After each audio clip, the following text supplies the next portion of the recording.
Assalamualaikum warahmatullahi wabarakatuh. Sebelumnya, perkenalkan nama saya Sindia Priyanti, NPM DON 003021058, Prodi S1 Perbankan Syariah, kelas C.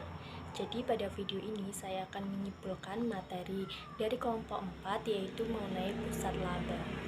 Pusat laba merupakan pusat pertanggungjawaban yang keluaran maupun masukannya diukur dalam satuan moneter.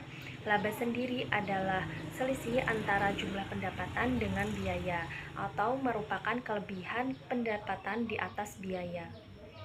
Pusat laba penting diperhatikan dalam sistem pengendalian manajemen karena laba adalah tolak ukur dari efektivitas dan efisiensinya suatu perusahaan.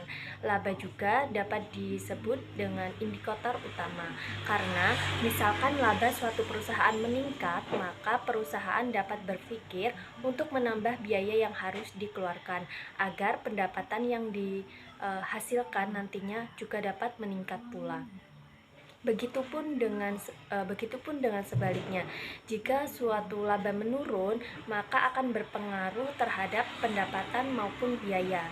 Disinilah diperlukan sebuah sistem pengendalian manajemen yang baik, yang tentunya berpusat kepada pusat laba sendiri. Selanjutnya ada bentuk-bentuk laba. Yang pertama ada unit bisnis atau divisi. Jadi di sini manajer bertanggung jawab dan mempunyai kebijakan serta kendali terhadap pengembangan produk, kemudian proses produksi dan pemasaran serta perolehan produk, sehingga nantinya akan mempengaruhi pendapatan dan biaya. Yang kedua ada unit-unit fungsional. Pada perusahaan multibisnis, setiap unitnya diperlakukan sebagai penghasil laba yang independen serta fungsional. Kemudian ada unit-unit fungsional pendukung lainnya. Ini seperti unit-unit pemeliharaan, kemudian teknologi informasi, transportasi, teknik, dan lain sebagainya.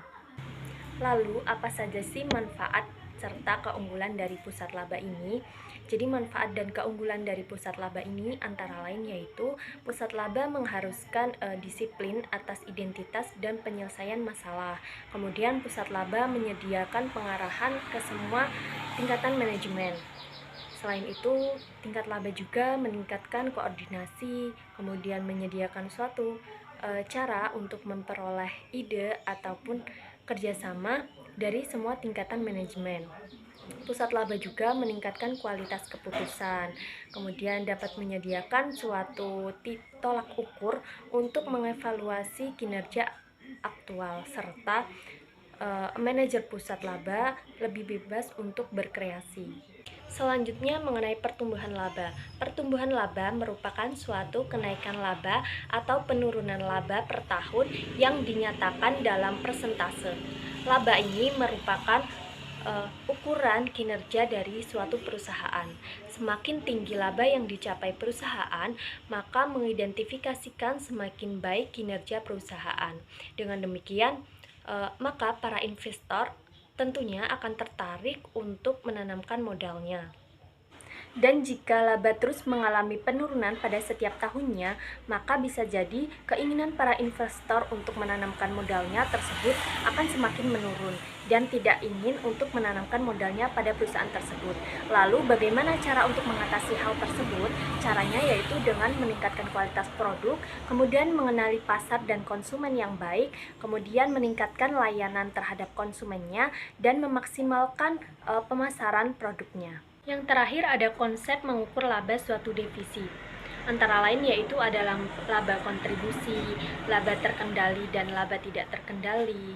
Kemudian laba bersih sebelum pajak unit bisnis ataupun divisi, laba bersih setelah pajak unit bisnis atau divisi, dan ada laba langsung unit bisnis.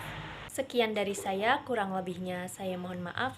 Saya akhiri. Wassalamualaikum warahmatullahi wabarakatuh.